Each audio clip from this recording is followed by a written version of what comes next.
करके ट्राई करना है, ठीक है। अभी तक जिसने सीपीआर एक बार में नहीं दिया है प्लीज ट्राई कीजिए। इसमें अभी 4 मिनट हो रहा है, वो एरिया में आपका हील ऑफ द हैंड रखेंगे एंड देयरफॉर आप लोग दूसरा नॉन डोमिनेंट हैंड से खींचेंगे एंड देयरफॉर थोड़ा पीछे की साइड में लीन होके आपका हैंड स्ट्रेट रख के आप लोग सीपीआर देना शुरू करेंगे एंड प्रेशर आपका आना चाहिए शोल्डर से। एंड हर वक्त जब आप लोग सीपीआर देते रहते हैं तब आपको काउंट करना है 1 2 3 4 5 6 7 9 10 11 12 13 14 15 16 17 18 19 20 21 22 23 24 25 26 27 28 29 30। सो जैसे 30 हो गया वैसे ही करके फिर ऊपर से सो 1-2 बार आपको देना है, ठीक है। तो 30 chest compressions with 2 rescue breaths, ठीक है ना। एंड रेस्क्यू ब्रेथ्स देते वक्त में हम लोग का एक गलती हो जाता है कि ये जो बड़ा वाला पोर्शन है वो माउथ एरिया के लिए, ठीक है। ये छोटा वाला area is for knows area. तो पकड़ लिया सी एंड ई टेक्निक, ठीक है। इससे सी बना दिया और इससे ई बना दिया। Head tilt chin lift jaw thrust method, head tilt chin lift jaw thrust method. और जब आप लोग देते हैं जैसे कि ये वाला पूरा स्लीपरी है, हमको अभी पता चल रहा है कि ये वाला पूरा स्लीपरी है, तो इसलिए इसको एडुकेट देना है एयर। हम ऐसा नहीं कर सकते, और ऐसा देंगे तो ये एयर एडुकेट नहीं होगा। तो हमको कंप्लीट देना है, 1 दे दिया फिर 2 दे दिए, ठीक है। तो ये कंप्लीट 2 ब्रेथ्स हुआ। हम अगर ऐसा करके करेंगे तो ये कंप्लीट 2 ब्रेथ्स नहीं हुआ, ठीक है। तो 2 ब्रेथ्स दे दिया, फिर से कंटिन्यू हम सीपीआर करेंगे 1 2 3 4 5 6 7 8 9 10। एंड हम लोग को कुछ कंपोनेंट्स याद करना है। जैसे कि हम सीपीआर दे रहे हैं, फर्स्ट कंपोनेंट के पुश हार्ड पुश फास्ट। तो हम पुश हार्ड पुश फास्ट करने की कोशिश करेंगे, but at the same time allowing chest to recoil. ये चेस्ट हम नीचे दबा दिया, इसको ऊपर आने भी देना है। अगर हम नीचे के नीचे 1 2 3 4 5 6 7 8 करेंगे तो ये चेस्ट कंप्रेशन इफेक्टिव नहीं हुआ, ठीक है ना।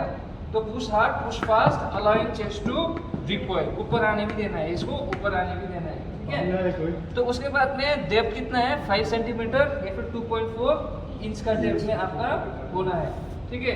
And avoid unwanted interruptions in between. जैसे कि सीपीआर दे बोला, जैसे कि हम थक गए, सपोजिंग हम थक गए, भाई नहीं आप सीपीआर देने के लिए सीपीआर दो।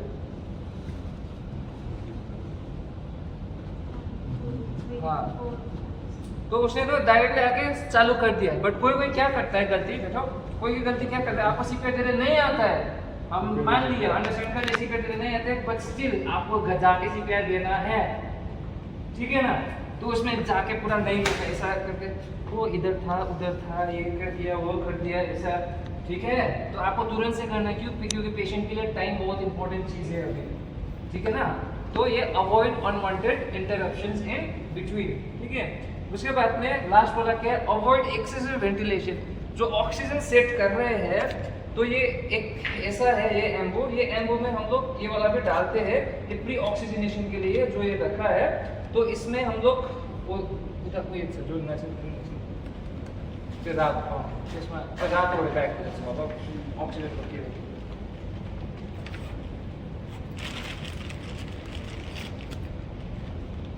तो ये जो ऑक्सीजन का केबल है इसमें अटैच होगा, ठीक है। और ये एयर आपका जाएगा ऑक्सीजन ले जाएगा। तो ऑक्सीजन ऑन करेंगे हम लोग, अबाउट 10 to 15 लीटर हम लोग दे सकते हैं, बट अगर इसमें भी हम लोग अगर एक्सेसिव देंगे तो फिर पेशेंट का लंग्स के लिए खराब है, ठीक है।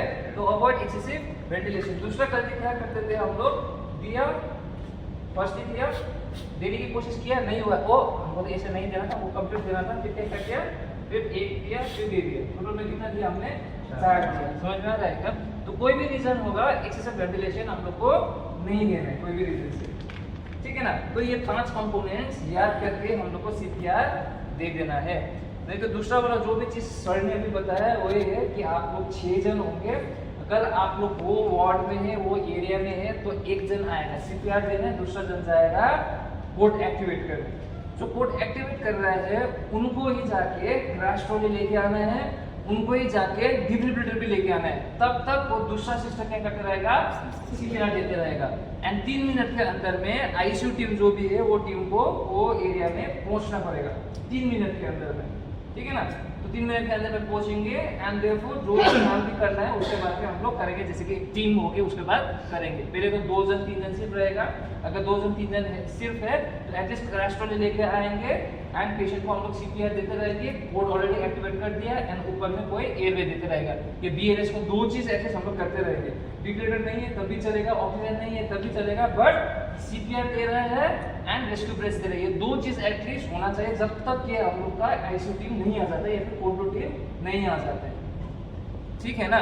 तो आपको कहीं पे भी आपको पूछते हैं कि आपका आईसीयू के कोड टीम में कौन कौन होता है, तो क्या क्या बोलेंगे, कौन कौन होता है कोड टीम में। सबसे पहले टीम लीडर होता है सबसे पहले, ठीक है ना। कोड टीम में कौन होता है, team leader. Next doctor, airway में रेस्क्यूअर, एयरवे रेस्क्यूअर, ठीक है ना। नेक्स्ट जो सीपीआर दे रहे हैं, ठीक है ना, जो क्या दे रहे हैं, सीपीआर दे रहे हैं।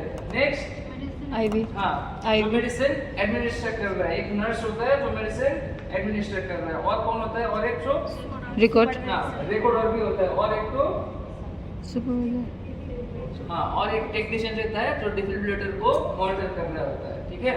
तो ये 6 जन हम लोग का होना चाहिए, तो ये आप लोग नहीं भूलना है प्लीज, ठीक है ना। अगर आपका एरिया में होता है आपको तुरंत से सीपीआर देने जाना है एंड देयरफॉर एक जन को क्या बोलते हैं रेस्क्यू ब्रेथ्स देने के लिए जाना पड़ता है।